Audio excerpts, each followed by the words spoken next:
All right, so we're going to continue with our program. So I hope y'all can take a seat and give your full attention. It's really my pleasure to introduce Emily Fawaz and Sarah Cahoon.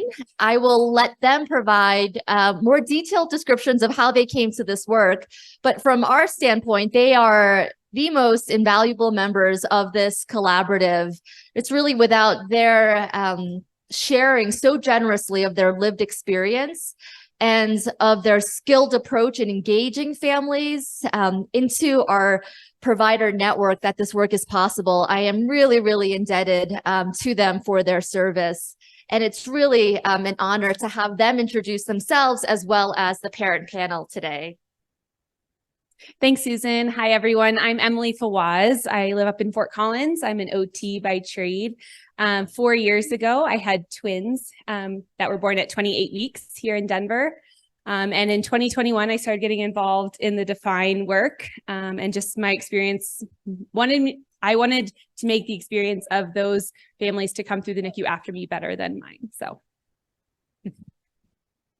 I'm Sarah Cahoon, and I am a mama to a 24-weeker, Lily, and I am also the founder and executive director at Love for Lily. And we provide support and resources to families who are walking through the NICU and then when they go home, which is how I know Emily. And we're going to let y'all tell your stories. So we're going to start with stories. Lived experience. This is our favorite part is we get to bring what's happening on the other side of the bed. And these families have generously agreed to share their experience of what the NICU felt like. Every story is different.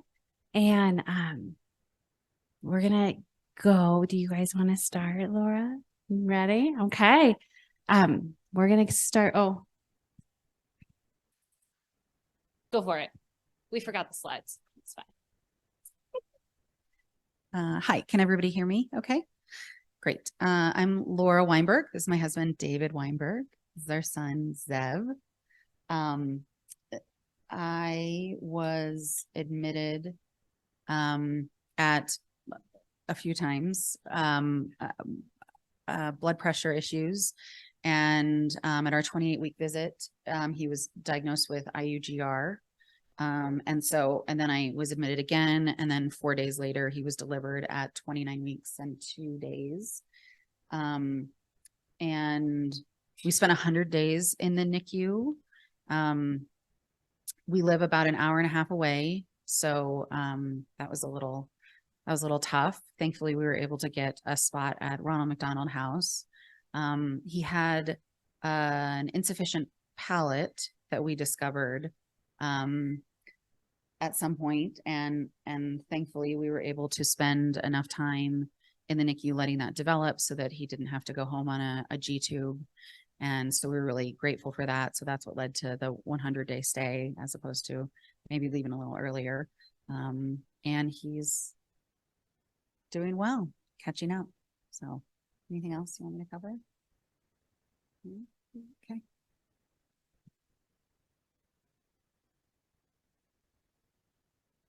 Hi, my name is Maya. My daughter's right there. She's in a wagon, so she can't come up here. But I had her at 24 weeks and 2 days. I went for my 20-week checkup and I was already dilated to a 5. I didn't know it. I didn't feel any different, so I didn't really think anything of it, but I was rushed to a hospital. And I was able to get a cerclage placed in at 20 weeks to try to keep her inside as long as possible. About 2 weeks after I got it placed, I started bleeding through it. So I went back to the hospital. And really, I just held out for as long as I could. So we were able to do it to 24 weeks. She kind of was like right on the cusp. And they were kind of talking to us about, if I kept bleeding through it, I was just going to have to, have her and let things fall where they may, but she was able to make it. She is trach and vent dependent with the G tube. She's crawling. It took her a little while to do a lot of milestones, but she's crawling now and she's getting into everything and super feisty. Yeah, we had a long journey. Overall, we were in the hospital for a year and a month. We had to learn how to take care of her with her trach because it's something totally different and something new. But we're really happy and she's growing and she's doing amazing. So yeah.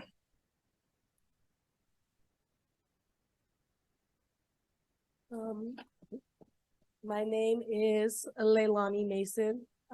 This is my son, Emmanuel Mason. He was born, I was 26 weeks pregnant and 5 days, and he was born. They tried to stop labor, but he said, no, I'm coming.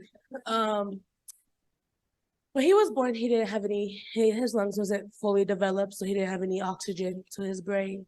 We were in the NICU for about a month. They estimated 2 months plus, but he's a fighter and was like, no, I want to go home. Tired of being in this cold hospital. Yeah, they thought he wasn't gonna talk until he was about 4 years old, but he never stops talking.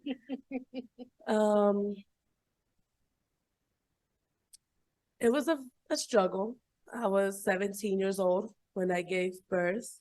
I had just turned 17 3 days before, and actually he punctured my water bag.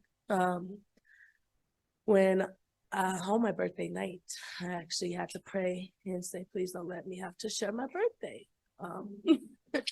So he now shares a birthday with with his great aunt, my auntie. He's progressed so much. Even the doctors are really shocked, just because, like I said, his lungs wasn't fully developed, so he had to be on a breathing machine helping him breathe. He couldn't eat on his own. And he also had jaundice, and so being in the NICU for that little bit of time, it was pretty hard watching him try to breathe on his own. The first time they unhooked him to see if he would breathe good, it didn't really work out well. It was kind of scary, and we had to put him back on. But he fought through. Now he's doing amazing. He's 4 years old now and very smart, very bright and hyper. He runs around like no other. From the time he wakes up to the time it's time to go to sleep, he's just always on the go, as you can see.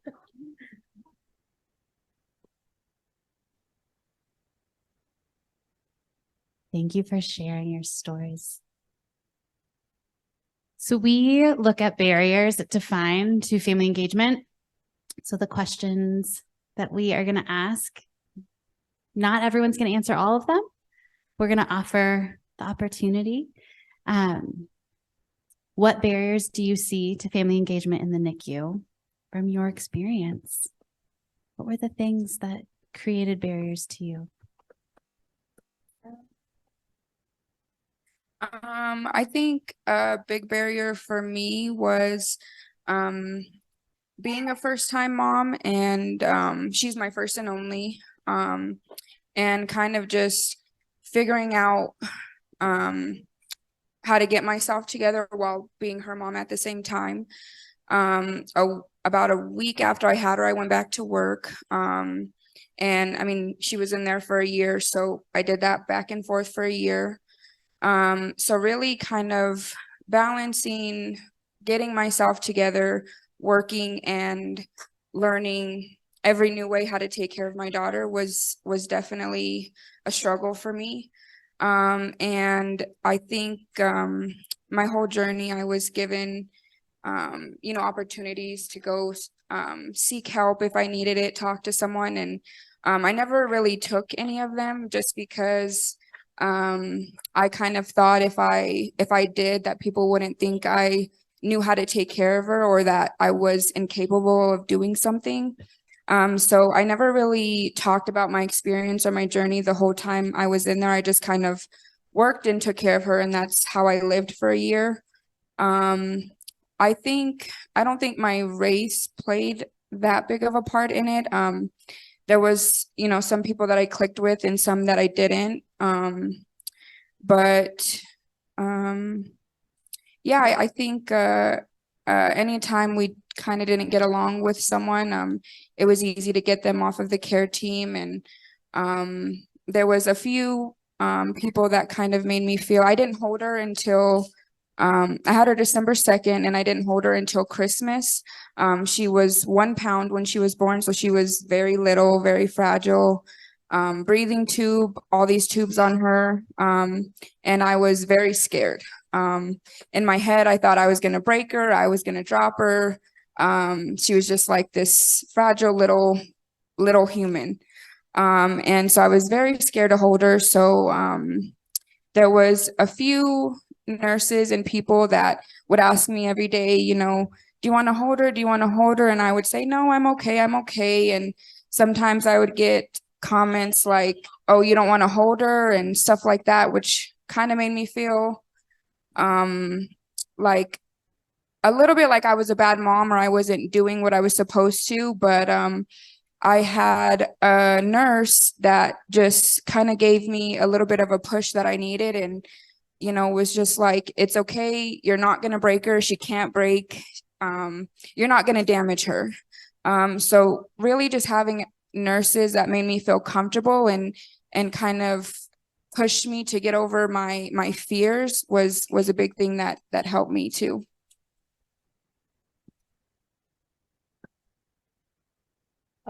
So a big barrier I had was not only being a teen mom, but an African American teen mom. I kind of felt like I was overlooked a lot and undermined. But not only that, but as I said, I was 17 when I gave birth. I was still a junior in high school. And we were approaching the last couple months of school. And I had to do a month of school from the hospital. My teachers would bring my homework to me to the NICU because they understood why I didn't want to leave my son, but then kind of left me to learn everything on my own and teach myself. I was in a NICU by myself a lot.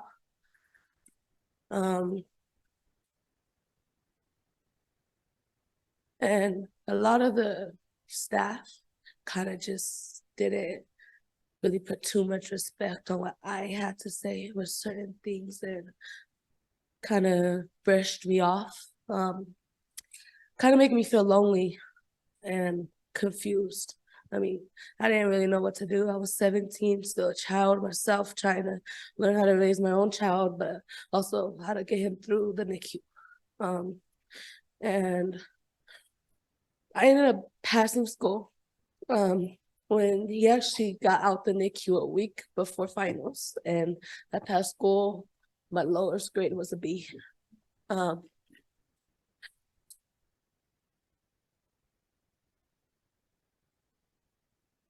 I feel like it made me a better mother. I now homeschool my son, teach him from home. It also it made me worried about who I could trust with my son. So if I couldn't trust his own doctors to help make us feel safe and make us feel seen and heard, who could I turn to?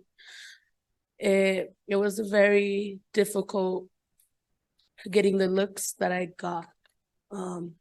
Being a teen mom, looking like a stereotype, an African American, having another baby, and just another teen mom, another teen Black mom.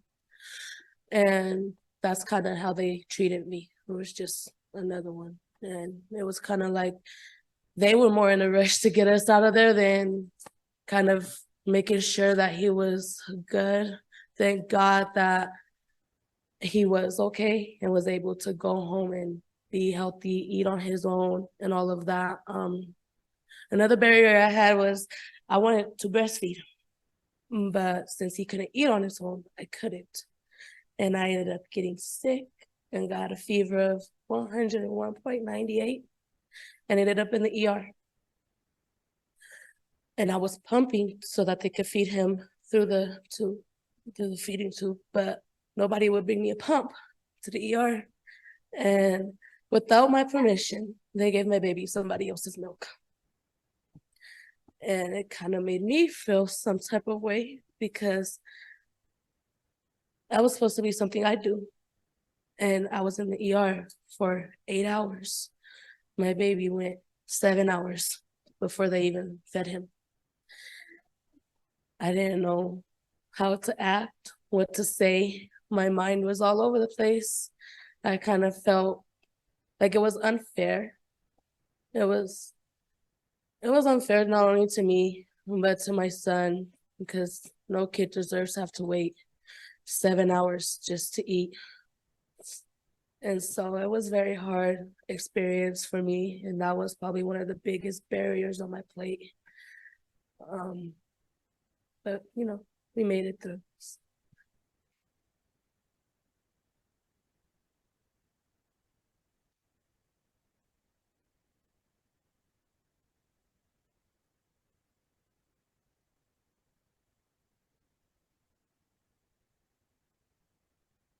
We kind of talked about this on the ride over, and I'm not sure exactly how things fit.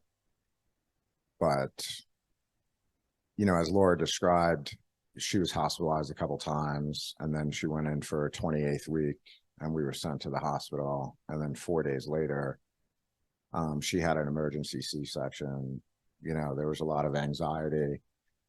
And it seems like when you go into the NICU, when you're thinking about having a baby, you think of blue and pink balloons and, hey, look, you know, 12 pounds or 10 pounds or 9 pounds. And, you know, you go through this experience and the baby's in the NICU and you get a short talk in an elevator ride down there and say, hey, you know, you're going to see a lot of things hooked up to your child, but he's okay, and things like that. And they escort you in and then they walk away.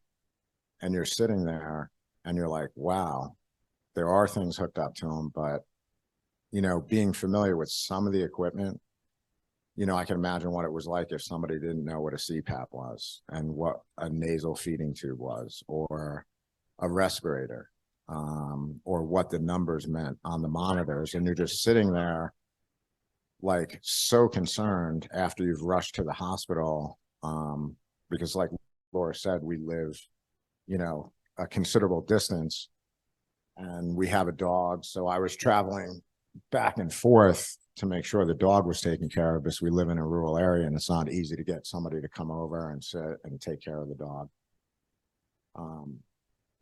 You know, so there wasn't really any introduction except a piece of paper kind of posted over, I think it might have been a water fountain or on one of the pin boards when you walk in and wash your hands, of this is what kind of to expect when you walk into a NICU. And, you know, as you read through it, it's like, wow, who do I ask these questions to? So, you know, our experience was kind of, you know, there are social workers available. Everybody's situation is different. You know, some people come in and the baby's going to stay a couple of days in the NICU and he was born at a healthy weight and things like that. And there's really no introduction or what to expect, or, you know, almost like an orientation. And everybody's situation is different. So, you know, our situation, there was a lot of stress and there was a lot of anxiety. And then there's not a lot of answers, but everything's fine. And it's like, no, not everything's fine. You know, there's a reason why all this equipment is hooked up to my son. And it's almost patronizing when they say everything's fine. And it's like, you have questions and you have concerns. And especially when it's your first child, you don't really know anything. You just know things aren't good. Questions leading up to her birth, the nurses really don't know what you're experiencing. And I'm sure the NICU sees a lot of babies and a lot of different situations. You know, and it's almost like not everything is charted. They don't know where the parent's head is at. And it's very, we're just going to tell you positive things And, you know, here's a baby that's at a healthy weight, and the conversations are the same. Here's a baby with a lot of concerns, and the conversations are generally the same. So no, we were thinking and discussing that, you know, maybe it would be a good idea if, you know, a social worker, based upon what your situation is, you know, has a couple of moments and say, hey, listen, this is what you have to expect. This is what you should expect when you go down to the NICU, or an introduction, and they bring you down and somebody explains things and you can ask questions. Because until you have that opportunity to ask questions, the anxiety is just building and building and building. And then maybe after a couple of days, you have an appointment for 15, 20 minutes. Hey, do you have any questions? Do you have any concerns? You know, just to help the parents with their experience, you know, in having a premature baby. And, you know, listening to some other people on the panel is, you know, our experience, you know, had its hurdles, and their experience had their hurdles, and some are higher than others. You know, when Zev was born, after a little while, when they started bottle feeding and started talking about discharge, it's kind of like you're a new parent. And then when we went in there with all this anxiety, I was like, okay, back off. You know, it's just like, what was that? And he flinched. Is that normal? You know, and then you're just like, oh God, the nurses must hate me. And, you know, they're like, oh, he's a new parent and the premature, and there's nothing to worry about. Look at the, you know, chart, look at the monitor, everything's going well. And it's like, that's not everything that's going well. You know what I mean? Your baby's 2 pounds, 10 ounces. You know, that's not normal. You know, so, you know, that kind of attitude, you pick up on that, and it's just like, wow, are you not concerned with how I feel about this or my questions? And after a little while, so I'm like, okay, back off. And Laura and I talked, and was like, you know, I think we're freaking out a little bit. You know, we don't want to drive the staff crazy. You know, we don't, you know, want to have a bad relationship. You know, we want to be taken seriously when we have a concern. So let's limit, you know, what we really are concerned about and what we're going to talk about, which, you know, can be a problem in itself, that you don't feel comfortable expressing everything that you want to express. You know, another part of it is, as time passed, there was obviously a feeding issue. And you're being told everything's fine until a day that he's congested, and I drive in to do his cares that day because, again, I'm going back and forth like every 2 days. Laura's staying at Ronald McDonald House. I'm holding down the household. And he's spitting up his formula from his previous feed. And I said to the nurse, because, you know, this is several weeks in, I'm kind of getting, like, to be quite frank, a little annoyed that I'm not being taken seriously. It's a fun game. So he likes to do it. Okay, mommy loves you. So it got to a point, I said, you know, and suddenly he had umbilical hernia that he didn't have before, and he's congested and he's spitting up his formula. And we're like, well, did he choke on his formula? And they're like, no, everything's fine. You know, it's just almost like, which nurse is going to get him to take more bottle? And I'm like, I said to Laura, I said, something's wrong and we need to speak to somebody, because the nurses really aren't taking things into consideration that we're concerned about. It's just like, oh, they're new parents. This is normal. They don't know what's going on. To the point where I finally got to speak an attending from Children's. And I said, Dr. Parker, I'm like, something's wrong. And not everything gets charted. Like, the important things and the boxes that you need checked are charted, but a parent knows their child, whether they're a new parent or not. There's a bond, there's an understanding, there's a read. And I said, there's something wrong. I'm like, I came in, he's spitting up his formula. He said, okay, no problem. We're going to do an x-ray on Monday. And this was on a Friday. And I had said to that nurse that day, before I got in touch with Dr. Parker, I'm like, you're going to pop my kid, because what he's not taking from a bottle, he's basically being force fed through a nasal tube. You know, I mean, it's not like he's saying, yeah, I'll swallow this. It's like being injected over a said period of time, according to his weight and whatever your standards are. And I'm like, he doesn't even get a choice about this, and he can't communicate with you. And other than what he's expressing by throwing up his formula and things like that.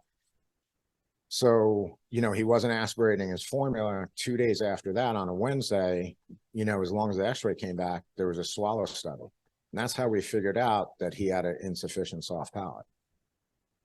So then we wind up in a meeting 2 days later about the results of the swallow study. And there's a discharge nurse in the meeting. And we're like, we just found out that there's a problem that, and not to be insulting, because I believe Zev received some amazing care, but you missed it.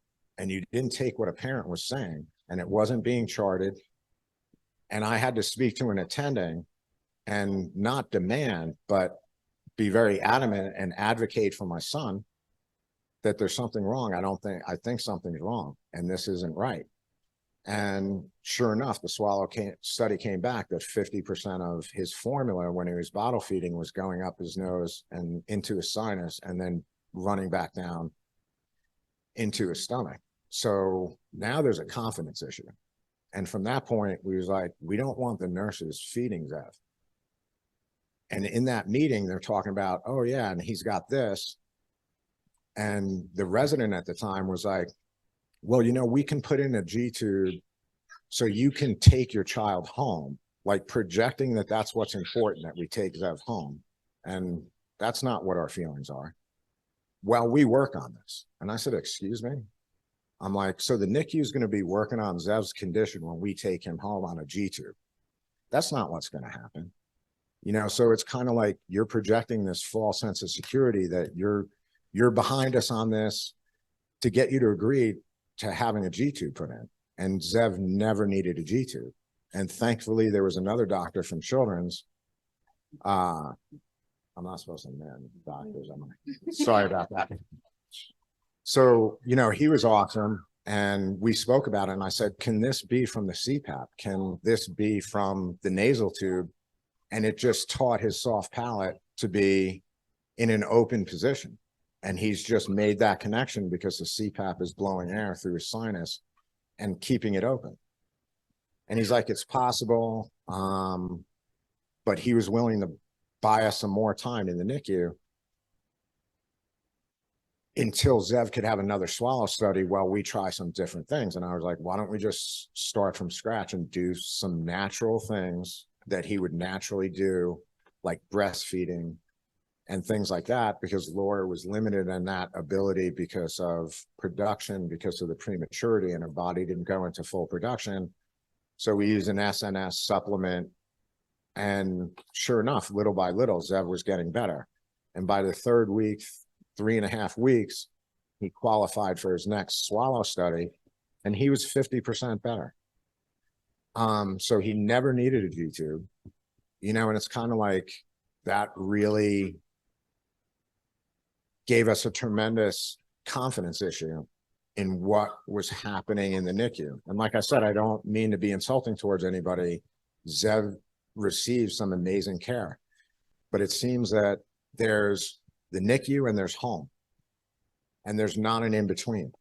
And while this process was going on, the nurses change over every 2 days. And again, they're looking at a chart based upon information that is relative to your procedures, not necessarily relative to a patient, and getting to know a patient, because apparently he's not supposed to be there that long, or there's not an interim place in this process where a child with Zev's issues would have a place, to the point where at one instance, you know, we've had some fantastic nurses, and another instance, a nurse, you know, said to my wife in a very off-color way, oh, and I had to hold him again. I had to hold him last night because he was fussy, like it was a problem. And I was just like, this was a few days before we were having a very specific what type of formula he was getting, when he was getting it, how much he was getting it, how it was being administered by Laura and the SNS system, to where we actually had to post signs on his board or bassinet, for lack of a better term.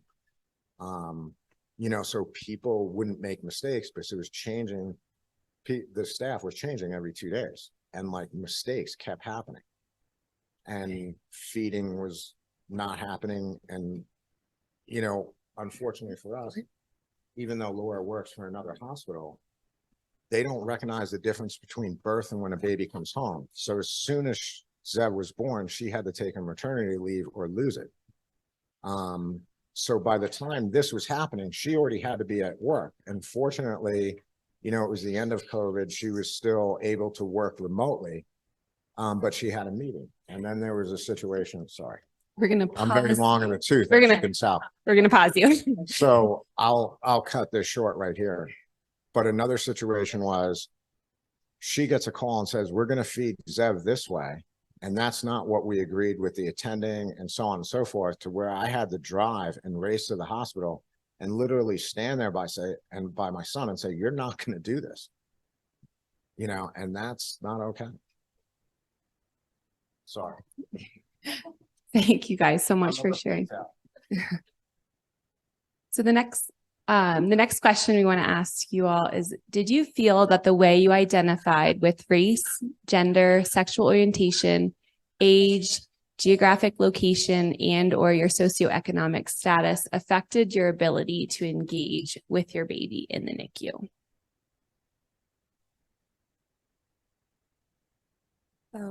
I'll go first this time. I don't want to say that it necessarily affected how I engaged with my son, but it did affect how I engaged with the staff, because it was kind of like, because I was young, because I was a Black mom, because I lived in the projects, because I didn't have money, you know, I didn't get things the way I wanted to get them. I mean, I couldn't even take a bath before I gave birth. And it was like way before I even got 2 centimeters dilated. They didn't want me putting a hat on my son for some reason. There was just a lot that I felt like, because of how I looked, they just felt like, well, we'll just nitpick. And it kind of made me not ask more questions. I just kept them to myself. I kind of didn't really leave the room much. I just stayed in with my son. I think really the way I got treated by the staff made me cherish and kind of interact with my son more, so that he knew, you're not alone. We're both here, and they're treating us like this, but that's okay, because when we go home, it's going to be peaceful. We just have to get through it. It was hard, though, because I would see how they cared for certain kids more. And I'm just like, because of my situation, I got treated different, and so did my son. Like, if I was older, if I was married, if I had money, if I was a different race, we probably would have got treated so different than how we did. And I think one thing that made it worse is my son, not only being African American, but half Hispanic as well, just kind of put a target on our backs. So it didn't affect how I interacted with my son, but it definitely affected how I interacted with the staff. It made me uncomfortable. Got to the point where, to a lot of questions that I did have, I would just call my cousin, since he works at a hospital. I would just ask him. And when he didn't know, then I would search it up. I just felt like it was easier than dealing with the attitudes of the staff and dealing with feeling like a burden, when really I just need some support. I mean, my mom was there when she could be, but she still had my brothers at home. And then, you know, it was just me. So really, it's the way people treat you. It can make you either drift away and kind of not interact with your child as much, or make you want to interact with them more so that you could show them like we may be the only ones going through it right now, or feeling like we are the only ones getting treated like this right now, but we got each other and we love each other. And I think that's what helped me get through it, because it was probably the worst human experience I've ever had. Like, I'm a people person. I talk all day, but there I didn't have 2 words to say, and that was not like me. I almost forgot what my own voice sounded like, just because I had nothing to say. I didn't feel like dealing with disrespect. It was the last thing I needed.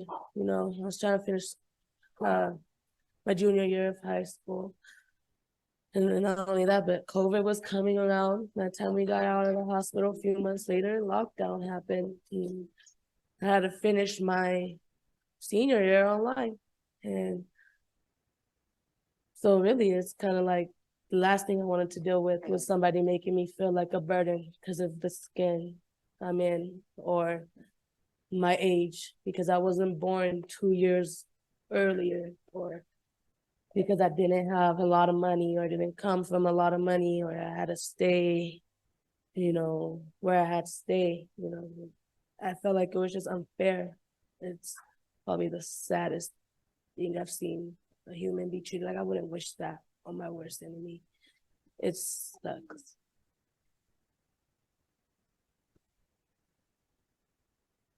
I think for me, it was a little difficult to engage with her. Not because I didn't love her or it wasn't there, but really since 20 weeks pregnant, I was kind of like in a fight or flee type of mode. And when she was born and she did have a lot of medical issues, I kind of went into more of another medical provider rather than being her mom and a provider. I wanted to learn everything as soon as possible. I wanted to, I guess, in my own opinion, be the best that I could. And it was more of a medical bond between us rather than a mom and daughter bond at first. I had her at 24 weeks, so she was very little. I didn't really experience, all the pregnancy stuff that you go through and feeling her kick and all that stuff. So I didn't really get that bond either. And when I did have her, of course she had to be placed on a breathing tube and all that stuff. So it was kind of like I gave birth to her and she was given to, whoever was there to, of course, save her life. But I didn't get that skin to skin for a long time. I knew that I was pregnant and I knew that I had a kid, but I didn't really feel it, I guess, in all the ways that I wanted to. So that was definitely kind of hard for me to connect with her. And I saw her as this fragile little human being that if I did one mistake, I was going to break her or something. So I I guess not distanced myself, but I was more of, I'm going to provide care for her and I'm going to do it to the best of my ability. But that was it. And I think right after she got her trach when she was about 6 months. And that was the first time that I actually saw her whole entire face, without a CPAP, without anything on her face, stickers sticking out of her nose, her mouth. That was the first time that I saw what she looked like, and seen her smile without everything on her face. And I think that's when I flipped to more of, I guess, mom mode and provider mode.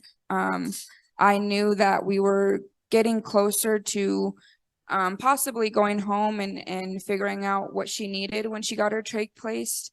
But in the beginning, it was very hard for me to connect with her. I held her hand, through the little window of the thing. And that was great, but it still didn't make me feel everything that I wanted to feel. So yeah, I think just being able to see her grow and get out of that fight mode of she's gonna make it. I don't have to sit here and wonder if she's not today, if you know, today's the day or whatever. The longer she was in the NICU for me, I knew that we were at some point gonna get to go home. So for me, it was kind of different. Being in the NICU for a long time was definitely hard.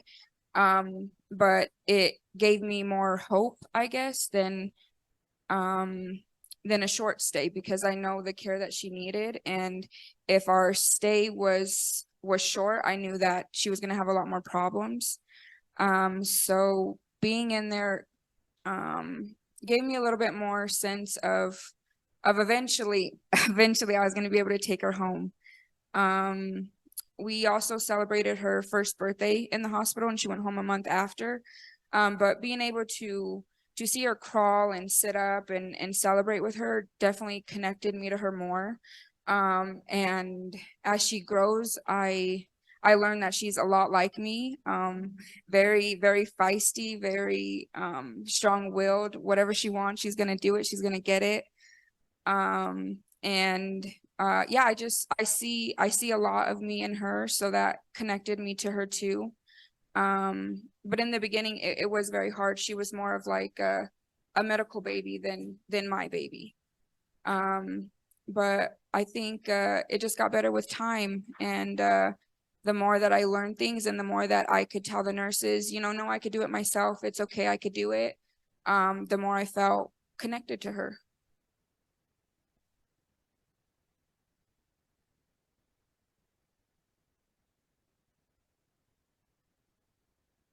Yeah, I can, I'm not gonna get specific or anything, but like obviously we're an older couple. I'm an older mom. And so I did feel like there was a little bit of judgment on the other end of this, you know, the other end of the spectrum. Like, why did you even try to have a baby? What, you know, that kind of thing of sort of judgment of choices.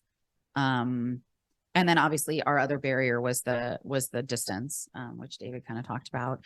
And there were, you know, ways that we were able to mitigate that a little bit, but it was still extremely tough. And then so the sort of comments of like wanting to be there as much as you can, but then when you're not there, you know, getting a comment that, oh, I had to hold your baby a lot last night and things like that. And then, you know, and then on the opposite side of it, when I was spending more time there, like working on his feeding and trying to be there for as many feeds as I could, I got a comment at one point that like, well, you can't just stay here the whole time. You're going to get too exhausted and it's just too much for you, which is true as well. But it's like, I want to, you know, so just different, you know, having different providers and not having that connection with folks just makes it tough.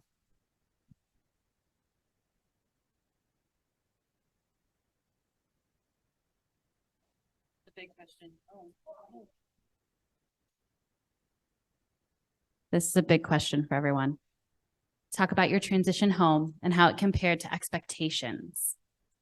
What aspects of discharge planning did you feel prepared for? In retrospect, what do you wish that you would have been aware of or informed about? Leilani's ready.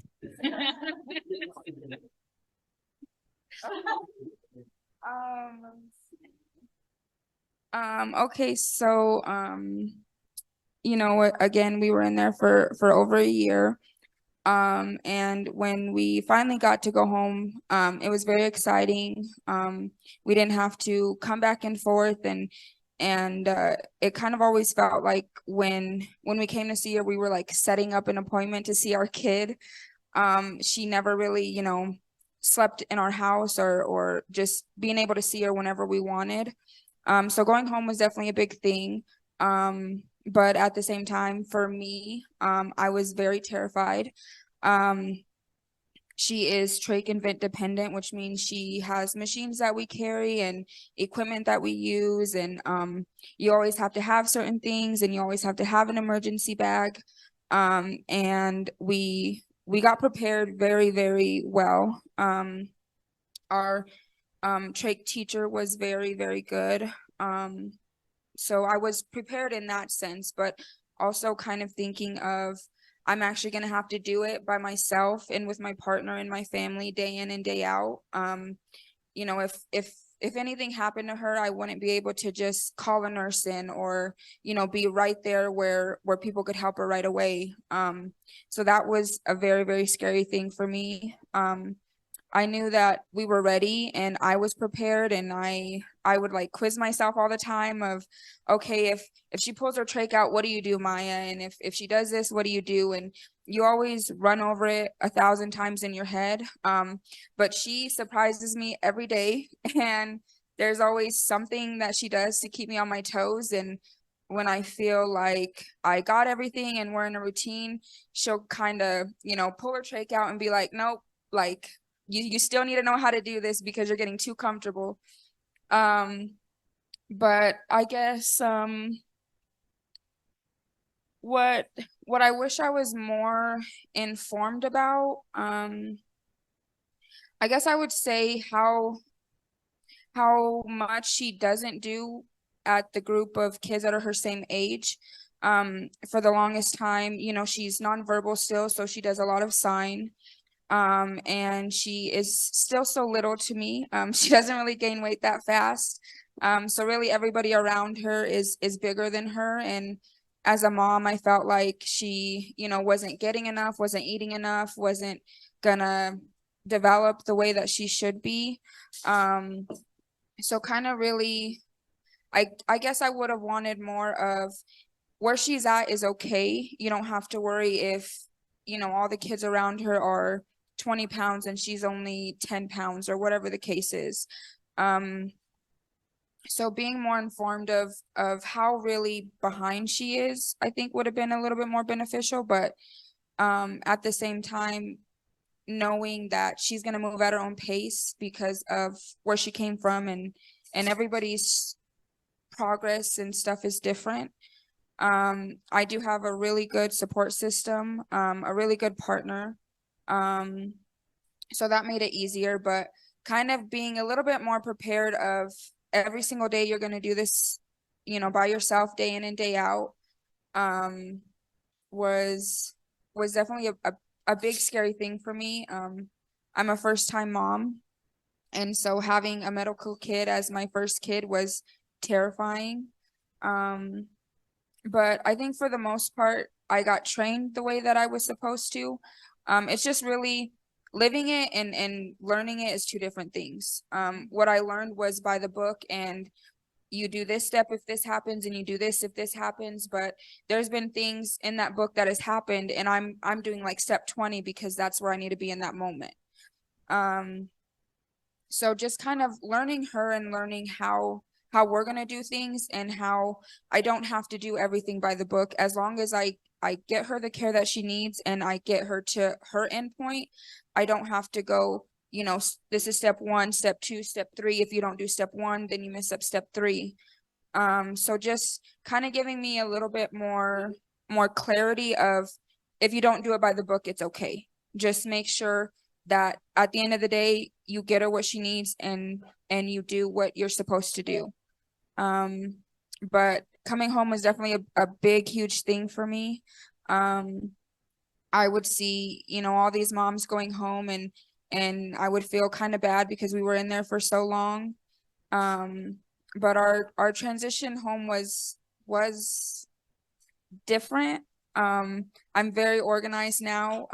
Everything that she has a place, and if you don't put it in that place, I'm gonna tell you about it. So kind of I guess I grew OCD about a lot of stuff. But it definitely gave me clarity to be thankful for everything too. Just being able to go home was grateful, because, you know, not everybody does. So yeah, we're very glad to be home now.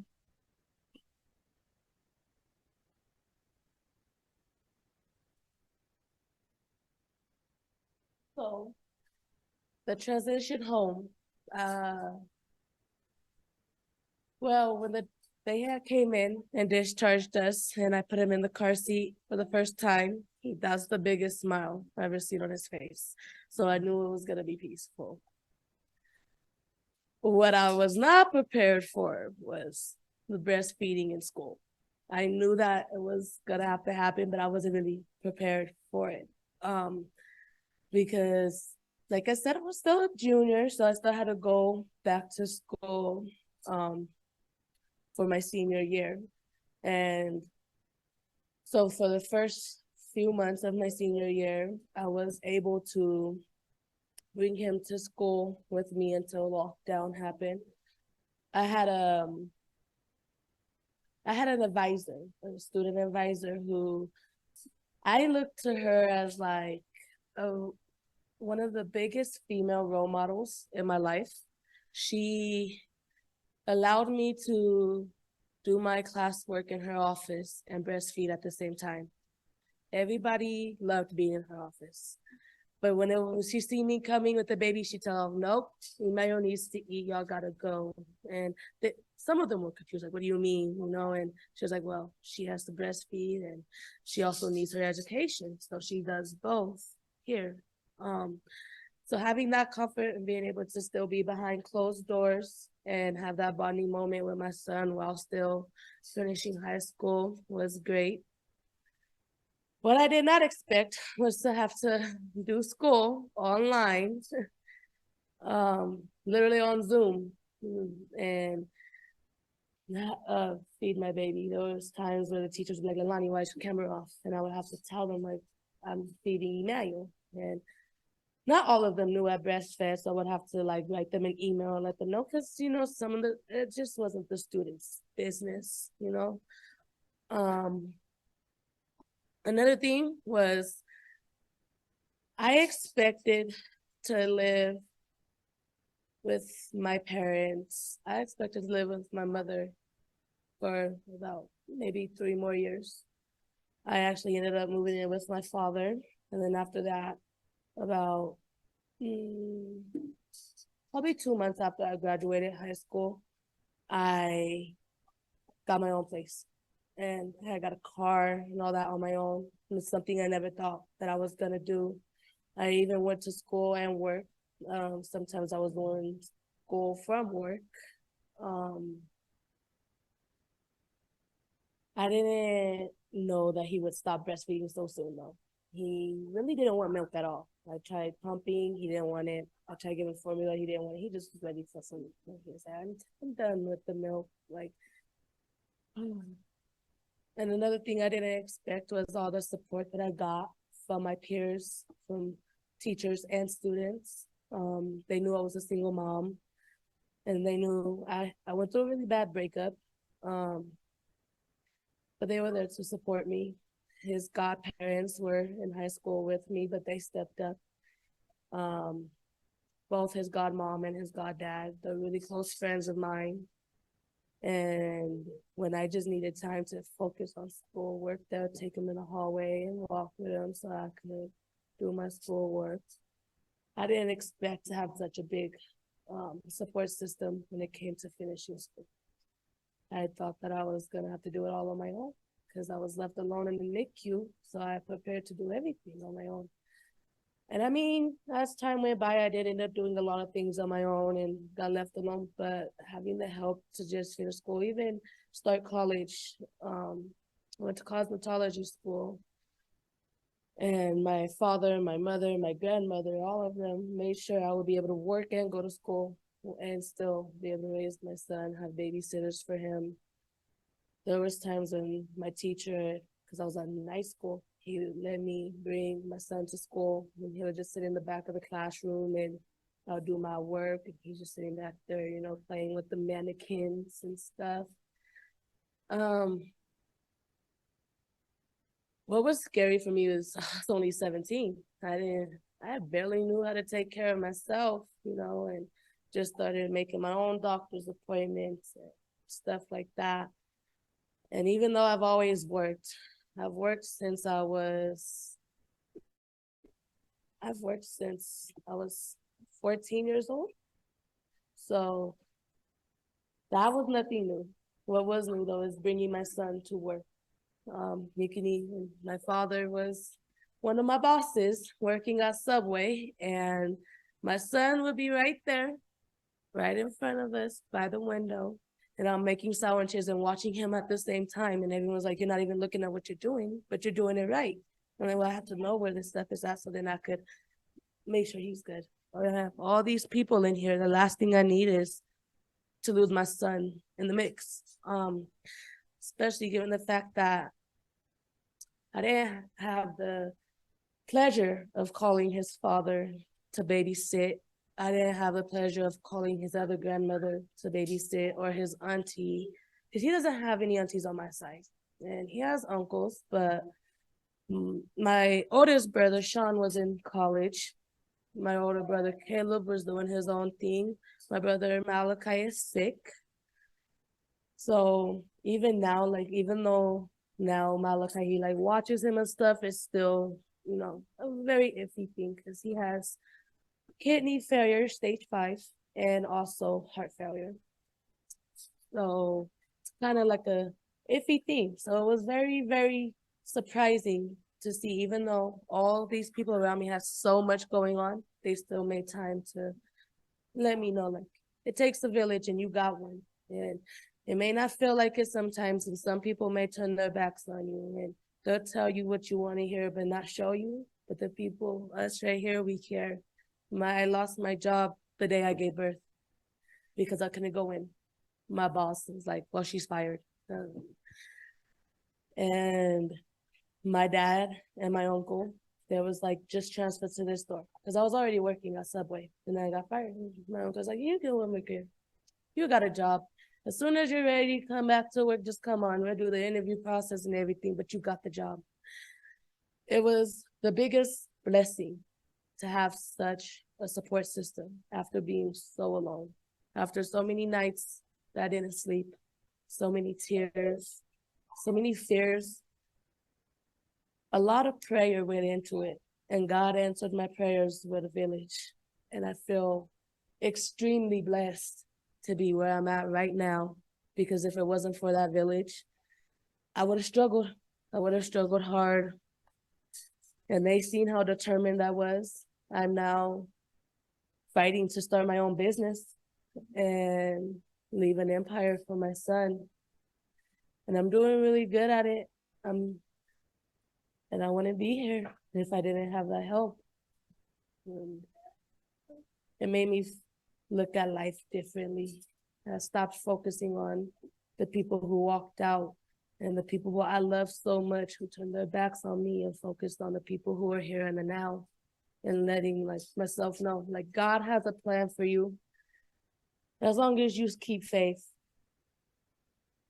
It was when I was leaving the NICU that brought my faith back, when I was in the NICU and having no one else to turn to but God. And he showed me a whole different world.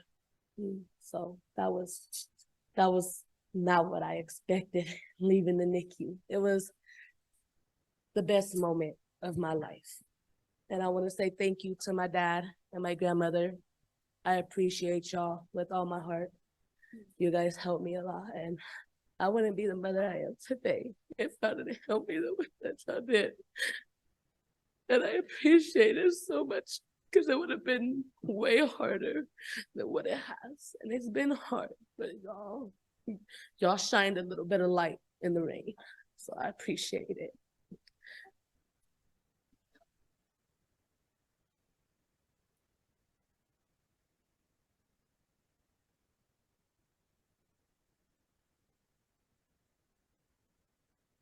I always say, tell me something good. I feel like you kicked that one off really well for us. It's my favorite question. What was something good? What was something that someone did that was positive? And thank you for sharing. You did. You rocked the answer. You rocked around.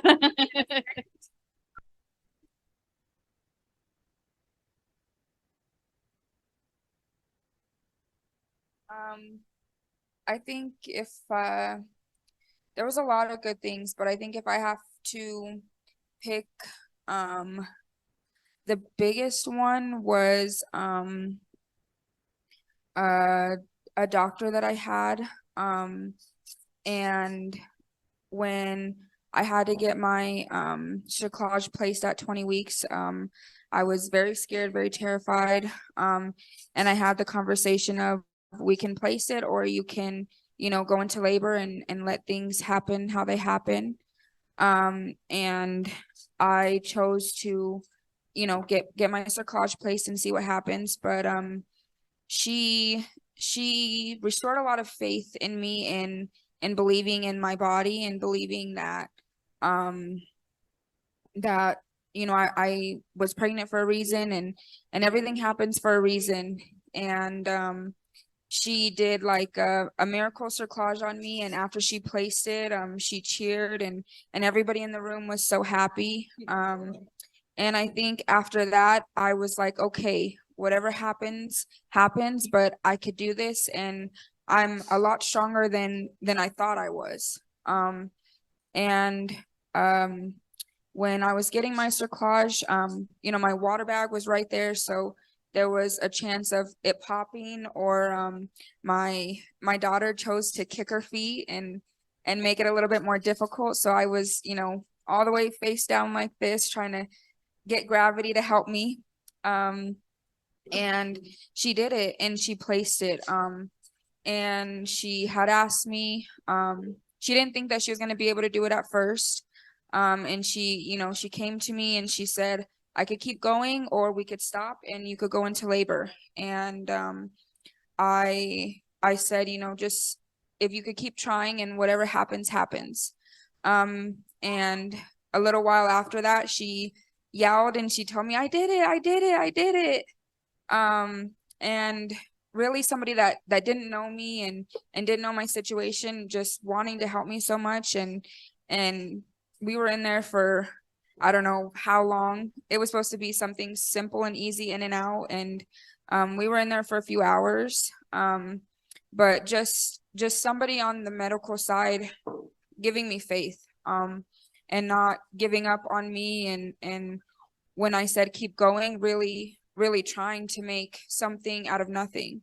That was kind of my turning point, when I was like, okay, whatever happens with my daughter happens, but I'm gonna be here, and I'm gonna try to bring her into this world the best way that I know how.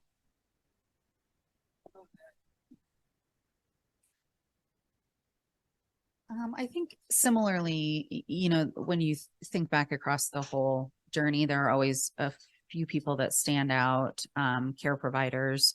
And I think that was, another thing we were talking about earlier today, was that it was just always a breath of fresh air when I would get to the hospital and to the NICU, and I would see a provider that I recognized and that had worked with us before and had been assigned to us before, and who knew Zev and who kind of knew me. And it was just such a relief. And so I think anytime that could happen, it was just such a relief and a breath of fresh air. And we did have a lot of people that were on our side and helped us, give him that extra time, who did listen to us and understand our frustrations or what we were trying to achieve. And so we like David said, we did have a lot of support. We had great care. You want to say one, but you can't say anyone's name. No, I think we summed it up pretty good. I'll yield the time I don't have. No, you're all good. You're all good. Ready for questions?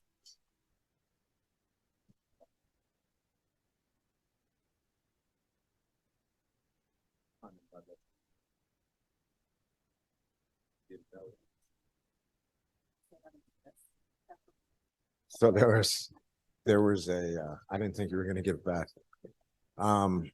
There were a lot of people, like Laura said, that she was happy to see, that I was happy to see, that came to some meetings, that helped us advocate, for the direction we wanted to head in with Zev, and kind of restore that confidence in, the help from the people that we needed help from, to make sure Zev stayed on a good path. Voice matters. Remember, we talked about this. So we only have 2 rules in the panel. We don't talk about which hospital we were at, and we don't name providers, but sometimes those rules go out the window. All right, it is the question and answer time. Mamas, we're going to steal one of these mics. You two can share. Is anybody, oh, and is someone going to do online? Is that still a thing? Okay. Does anybody have any questions for these families? Everyone's going, I need to eat.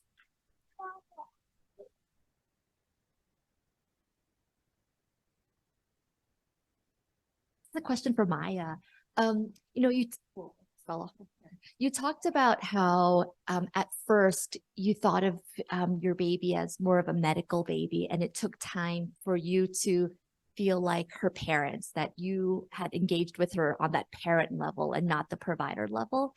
And I was wondering, is that a journey that you think you had to go through and you would choose to take that route and that timeline again, versus do you wish someone had enabled you or encouraged you to feel more like a parent earlier? And the reason that I ask this question is, I think for many of us in this room that are really, want to engage families as soon as possible, I'm not convinced that that's always the right approach from the very beginning, where there's clearly so much that you've gone through and so much trauma that you yourself are processing, given all that you've experienced prenatally before, you actually delivered your daughter.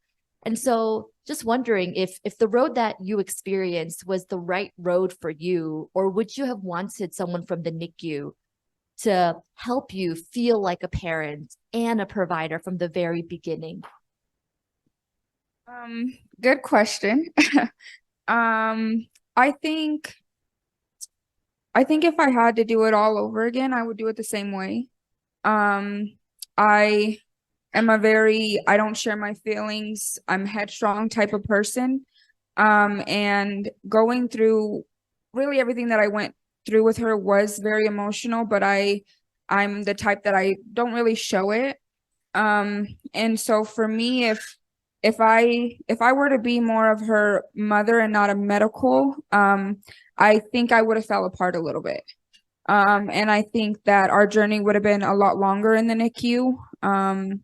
I think that I wouldn't have been so adamant on teach me how to do this so I could do it. Teach me how to do it so I could do it. Once I let myself feel something, especially going through all of that with her, I would have just been a mess. And I don't know how or when I would have been able to pull myself out of it. So kind of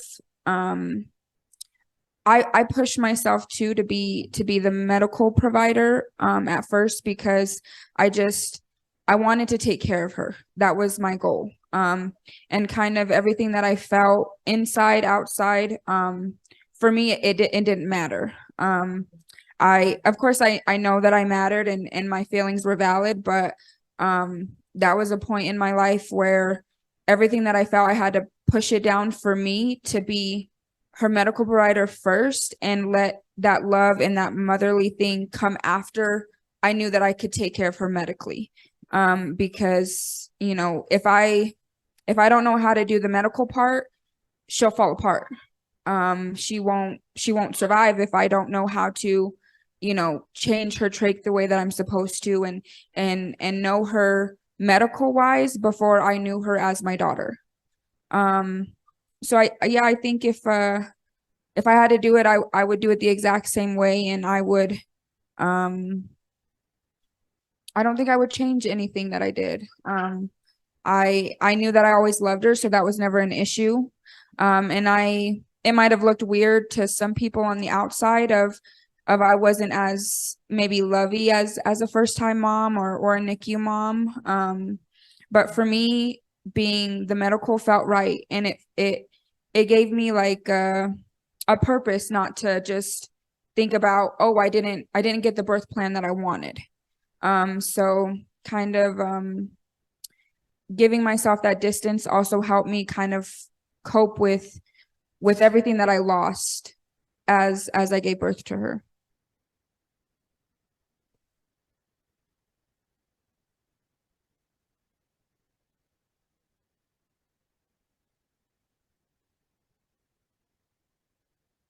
Thank you all so much for sharing. I heard Leilani talking about going to the ER, and I had just spoken earlier this morning about postpartum care and I wondered if any of you could reflect on your interactions with the medical system, not just for your children, but for yourselves after you gave birth, and whether you were able to get to all your visits.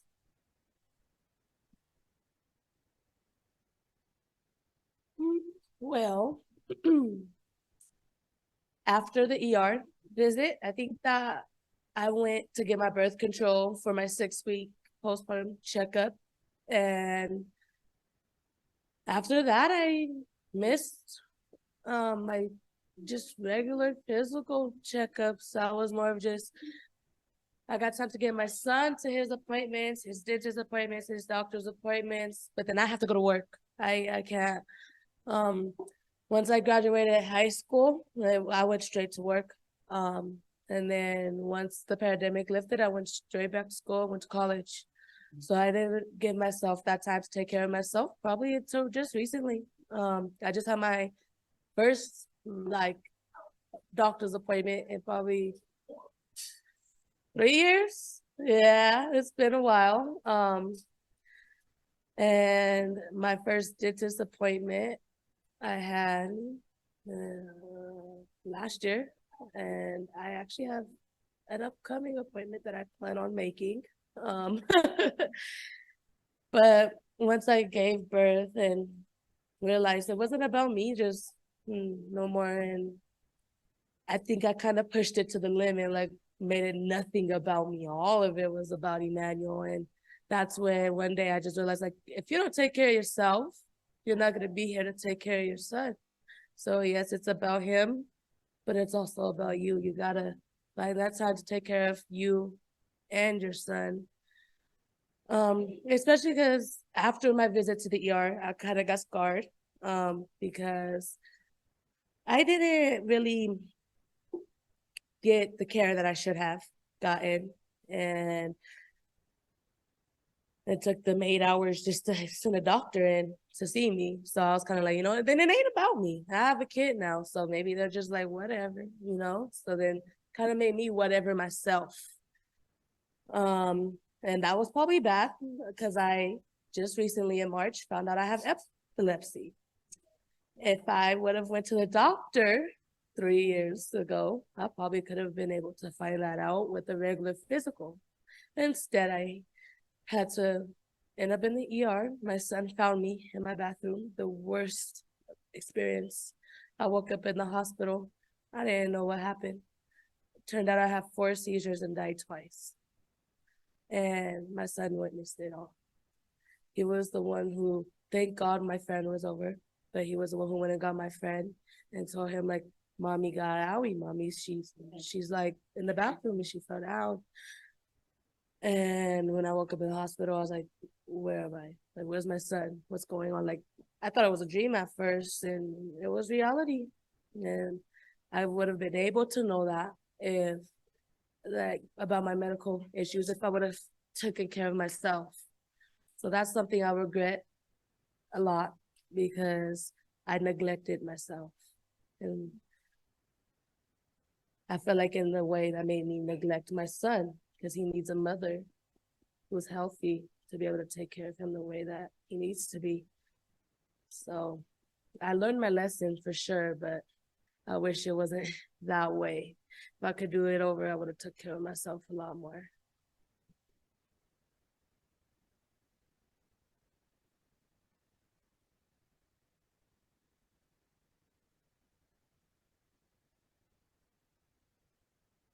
Hi, thank you to the panel so much. I have a feeding related question.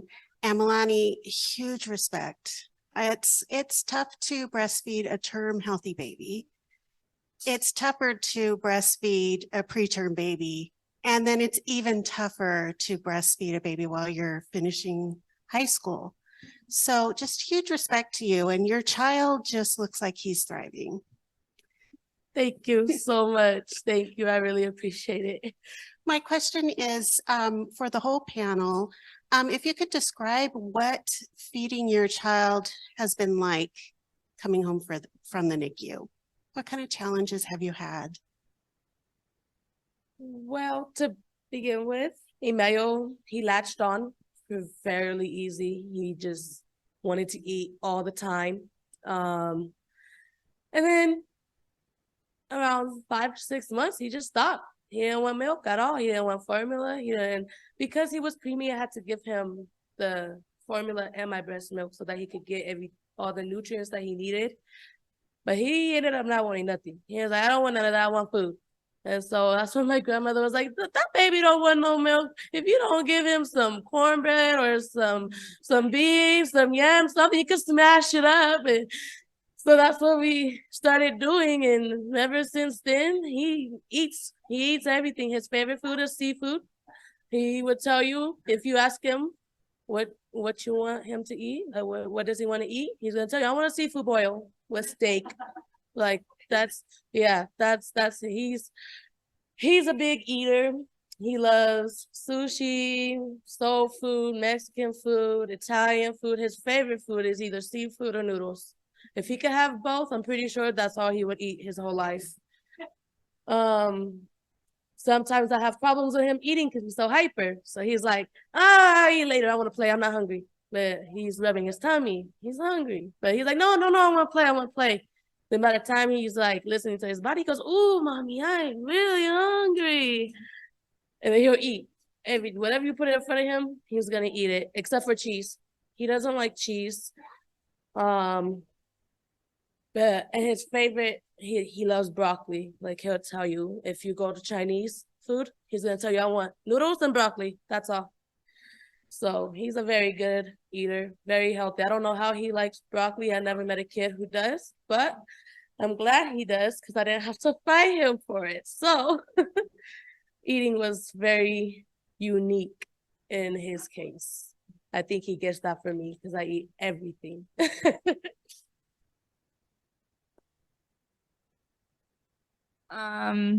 For my daughter, I pumped for a little while. She couldn't take anything by mouth.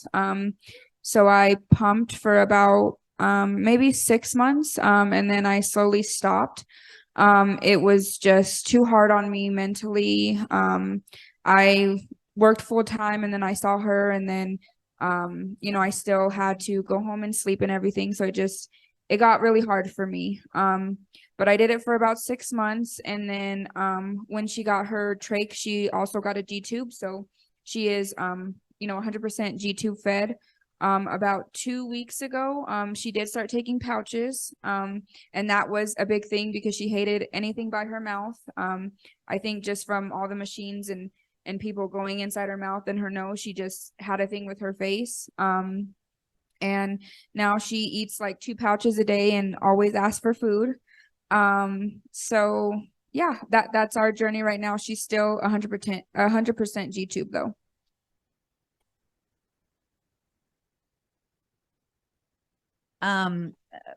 Similarly, I pumped right away but pretty quickly noticed that there was limited production. So knew we were going to have to supplement somehow. And then obviously with the feeding issues, we had to backtrack on the bottle. And then, like David mentioned, we started just solely breastfeeding, or he was getting food through his nasal tube. And then we introduced the SNS system, the supplemental nursing system, which actually worked really well. But as soon as we got home, it just suddenly wasn't as feasible as it seemed to be in the hospital and with help. And so that fairly quickly fell away. And he does still see a feeding coach, but has been able to graduate to, semi-solids and things like that. So, and his soft palate is 95%. Last time we had it checked, it's 95% better. So. Susan, am I getting this to you? Oh, yes. All right.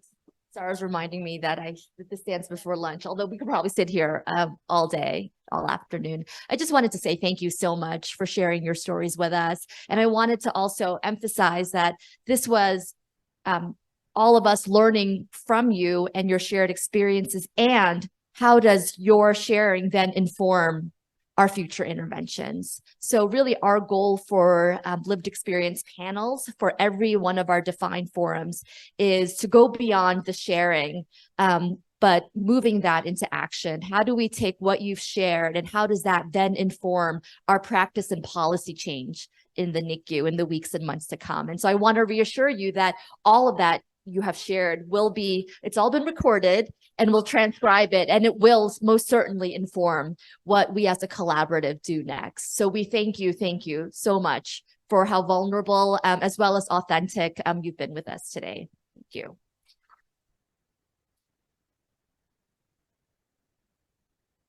I just want to say thank you for even caring to come and listen to our stories. Not much do you hear people wanting to know what they can do better. So thank you for giving us the chance to share our perspectives from the patient side of things and the parent side of things, and, you know, be the voices for our children so that it could better for the future. So thank you for that. And I hope you all have a blessed day. Thank you.